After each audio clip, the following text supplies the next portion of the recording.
Jennifer Rothwell appeared to have the perfect life, a successful career as a process engineer, a seemingly happy marriage, and an active social life.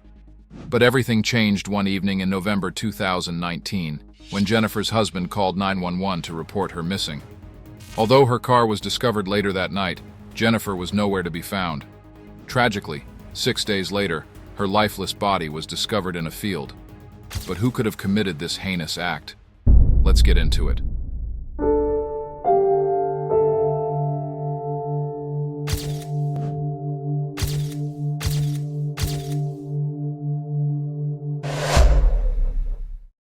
Jennifer Elizabeth Rothwell was born on November 20th, 1990, in Overland Park, Kansas, to Mark and Robin Von Hausen.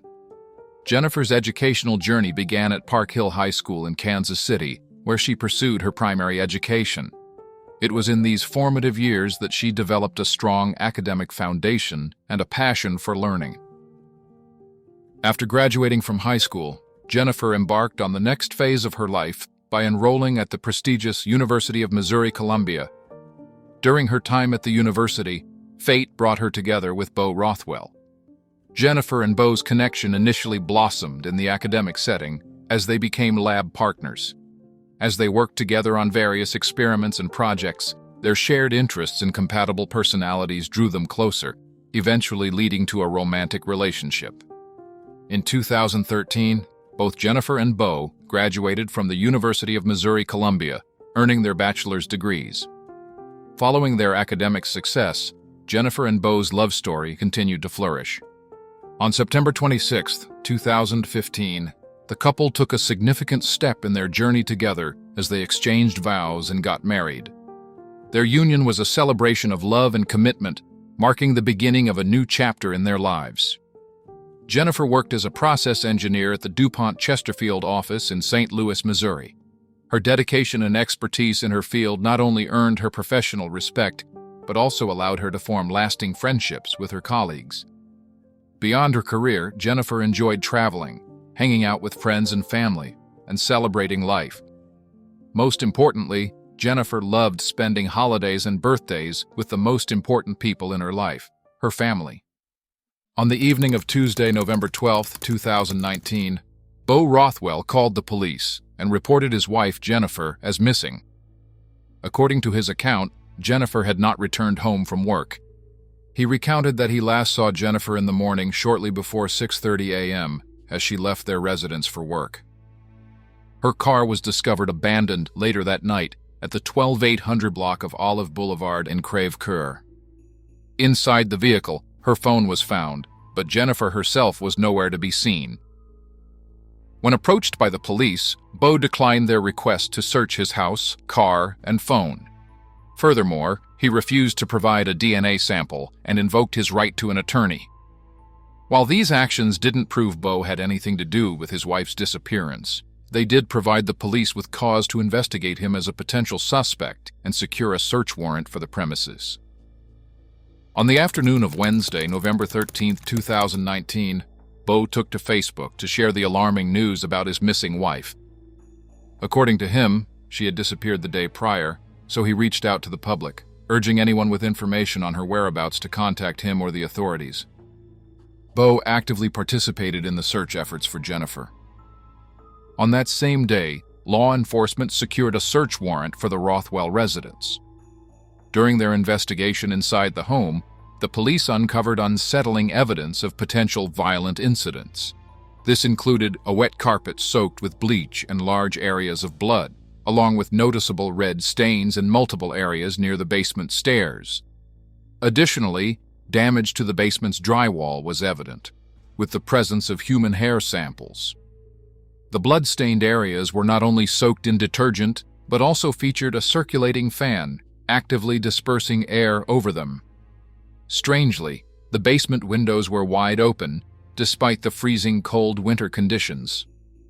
Detectives extended their search to a trash can positioned at the curb of the Rothwell residence. Within it, they found an assortment of cleaning supplies, including rubber gloves and paper towels. Alongside these cleaning materials, they discovered a receipt indicating that these items had been recently purchased from a local grocery store. What made this purchase particularly suspicious was the method of payment.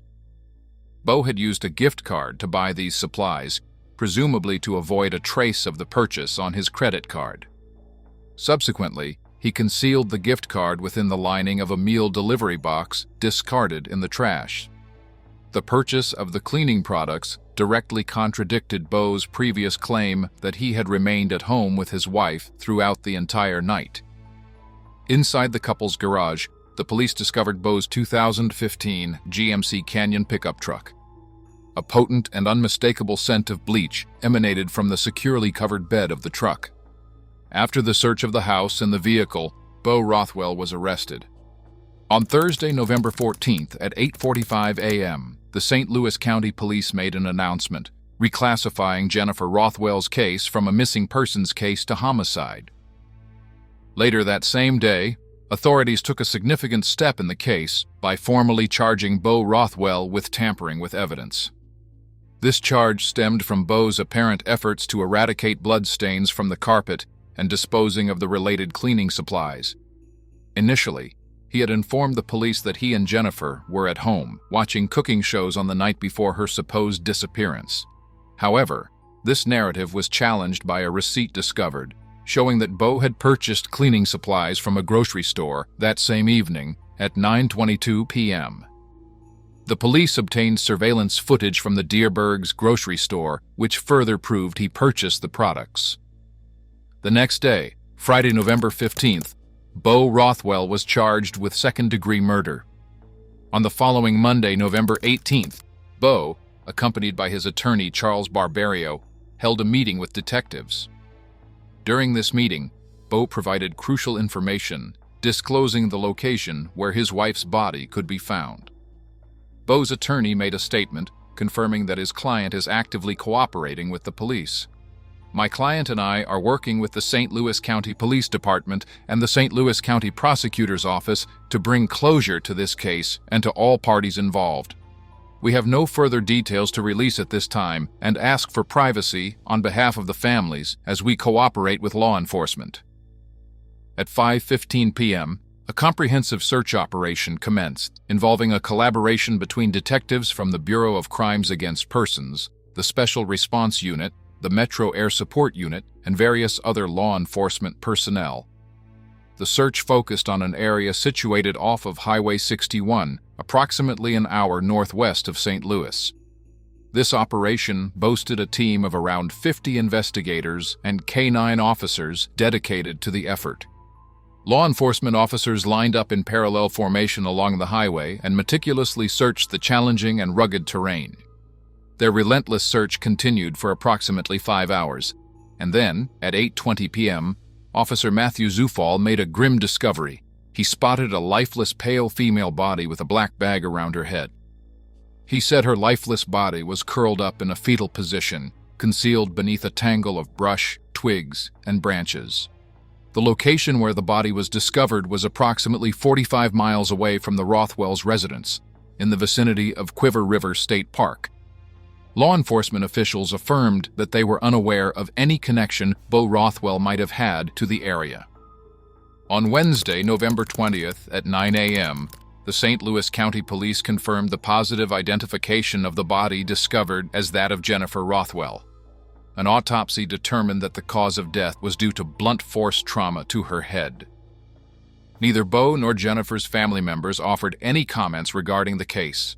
However, friends who were close to the couple expressed shock as they had not observed any signs of tension or conflict between them, not even in the days leading up to the tragic incident. No prior incidents had prompted police visits to their home. In fact, just a few days before the tragedy, the couple even attended a fundraiser for the Southside Early Childhood Center, which took place on November 9th at St. Mary's High School, further adding to the perplexing nature of the case. Beau Rothwell has a clean record with no prior convictions, and he has been a resident of the St. Louis area since 2013. The case remained relatively quiet in the weeks that followed, until early December 2019, when the warrants associated with the case were unsealed. These warrants contained some significant revelations. They disclosed that Jennifer was approximately 6 weeks pregnant at the time of her tragic murder, and her phone's web searches showed that she had been researching what to do if your husband is upset you are pregnant shortly before her death. This information shed light on a possible motive in the case. During his trial, Beau Rothwell chose to take the stand in his own defense. While testifying, he made a shocking admission, confessing to the killing of Jennifer, but he maintained that it wasn't a planned act. According to his account, the tragic incident unfolded during an argument with Jennifer on the evening of her death, which revolved around his extramarital affair. As described by his defense lawyer, Charles Barberio, the Rothwells had been actively trying to conceive a child since 2018. Their attempts, initially unsuccessful, had led Beau to engage in an extramarital affair in 2019. However, a significant turn of events occurred in October of that year when they learned that Jennifer was pregnant, adding a complex layer to their already strained relationship. During his testimony, Beau provided his account of the events leading up to Jennifer's tragic death. Beau claimed that he had kept the identity of the other woman a secret. In the heat of the argument, Jennifer allegedly told him that he could keep the mystery bitch and said that she was pregnant from another man. According to Beau's testimony, the revelation from Jennifer sent him into what he described as a red haze. In this state, he admitted to striking Jennifer in the head from behind using a mallet. He said, as she stumbled away, in the heat of everything, he hit her again. This second blow resulted in Jennifer losing consciousness and caused her to fall down the stairs. His account painted a distressing picture of the events leading to her tragic death. Beau's testimony continued with a disturbing account of his actions following the incident. He admitted to cleaning up the crime scene and discarding Jennifer's lifeless, naked body in the woods. He confessed that he couldn't provide a clear explanation for why he chose to strip her body, except to mention that he got the idea from crime shows on television, possibly as an attempt to hide evidence. To further mislead and obscure the truth, Beau stated that he abandoned Jennifer's car to make it appear as though she had experienced vehicle trouble on her way to work. He also sent text messages to her phone to create the illusion of concern for her well-being.